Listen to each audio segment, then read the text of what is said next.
न मेतेई थे राजी, न कुकी थे रजामंद। सेना के दम पर हुआ था मणिपुर का भारत में विलय। तारीख 21 सितंबर 1949, जगह इंफॉल, मणिपुर।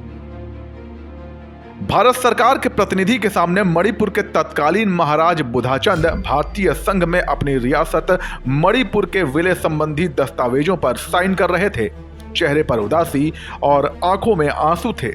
दरअसल हैदराबाद के निजाम और जम्मू कश्मीर और जोधपुर के महाराजाओं की तरह मणिपुर के महाराज बुधाचंद की ख्वाहिश भी खुद को आजाद देश के तौर पर बनाए रखने की थी, मगर सरदार पटेल और मेनन की जोड़ी उन्हें कोई रियायत देने के मूड में नहीं थी।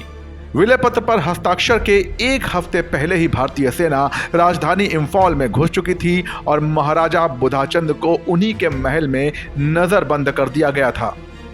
जनसत्ता की इस खास रिपोर्ट में आज हम आपको उसी विलय की दास्तान सुनाने जा रहे हैं। विलय पर बवाल। सरदार पटेल की लाख कोशिशों के बाद भी मणिपुर भारत में मिलने को तैयार नहीं था। विलय के सवाल पर झगड़ा 23 मार्च 1949 को चरम पर पहुंच गया, जब मणिपुर के लोगों की ओर से प्रजा शांति पार्टी ने भारत सरकार को पत्र भेजकर कहा कि मणिपुर में सामान्य भावना विलय के खिलाफ प्रतीत होती है। विलय के एकमात्र प्रस्तावक राज्य कांग्रेस थे, जो मूल रूप से बंगाली मूल के व्यक्तियों से बना है, जो राज्य की केवल 8% आबादी के विचारों का प्रतिनिधित्व करते हैं। सरदार पटेल का जवाब।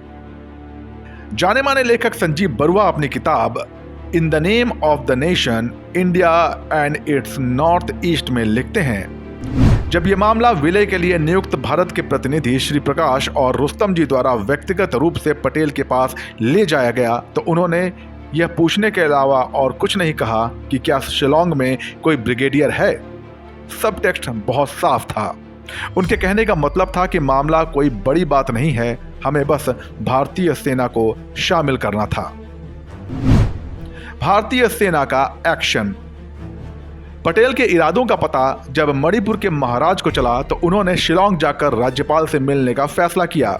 दोनों के बीच बैठक के पहले ही दिन महाराज को पहले से तैयार विलय समझौता प्रस्तुत कर दिया गया, जबकि महाराजा अपने मंत्री परिषद से परामर्श के बिना समझौते पर हस्ताक्षर करने से इनकार करते रहे और अपनी बात पर अड़े रहे। लिहाजा तत्काल उन्हें घर में नजरबंद कर दिया गया और बाहरी दुनिया के साथ किसी भी तरह के संचार पर रोक लगा दी गई। संजीव बरुआ अपनी किताब in the name of the nation, India and it's north east में लिखते हैं, इसके साथ ही इंफॉल में भारतीय सेनाओं ने महल को घेर लिया। टेलीफोन और टेलीग्राफ लाइनों पर कब्जा कर लिया गया और महाराजा को उनकी जनता से प्रभावी ढंग से अलग कर दिया गया। विलय की वो घड़ी। महाराजा बुधाचंद ने 21 सितंबर 1949 को विलय समझौते पर हस्ताक्षर किया और राज्य के अधिकार क्षेत्र और प्रशासन पर पूर्ण और कार्यकारी अधिकार भारत की डोमिनियन सरकार को सौंप दिया। मजे की बात यह है कि उस समय मणिपुर के मैतेई और कुकी दोनों ही समूह भारत में विलय के विरोधी थे।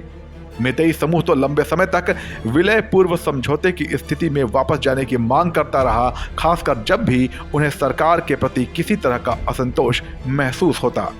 मगर मौजूदा स्थिति में मैतेई और कुकी दोनों खुद को यथासंभव भारतीय दिखाने की कोशिश कर रहे हैं। शायद इसके पीछे मकसद केंद्र सरकार का पक्ष या सहानुभूति जीतना है।